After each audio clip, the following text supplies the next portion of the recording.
Inilah potret keluarga Didi Kempot di kediamannya. Suasana duka meliputi rumah Didi Kempot di Desa Majasim, Kecamatan Kendal, Ngawi, Selasa 5 Mei 2020. Penyanyi campur sari itu meninggal dunia di Rumah Sakit Kas Ibu Solo pada pukul 7.45 waktu Indonesia Barat. Dari pantauan reporter Tribunnews.com, Hussein Sanusi, tampak sebuah foto berfigura menghiasi ruang tamu rumah Didi Kempot.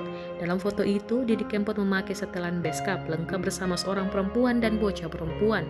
Kedua sosok yang membersamai Didi Kempot itu tak lain merupakan istri dan anak Didi Kempot.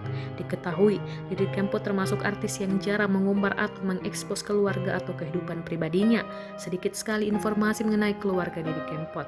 Di foto itu, istri Didi Kempot memakai kerudung penutup kepala dengan membawa kipas, sementara sang anak memakai baju adat Jawa dengan rambut disanggul. Ketiganya tampak bahagia ke arah kamera. Dede yang dikenal Didi Kempot saat bekerja mengungkap pertemuan terakhir dengan sang maestro. Dede mengaku tidak ada yang dikeluhkan dari Didi Kempot saat bertemu dengannya. Sementara itu sejumlah pelayat terus berbondong-bondong ke rumah Didi Kempot. Sejumlah wanita menyiapkan peralatan di dapur serta sejumlah pria berdiri di depan rumah. Jalanan di depan rumah Didi Kempot ditutup oleh mobil Polantas Ngawi. Paman Didi Kempot syukur mengungkapkan alasan kenapa Didi Kempot dimakamkan di Desa Majasem. Tak lain karena istri Didi Kempot yang meminta sang suami dimakamkan di Desa Majasem.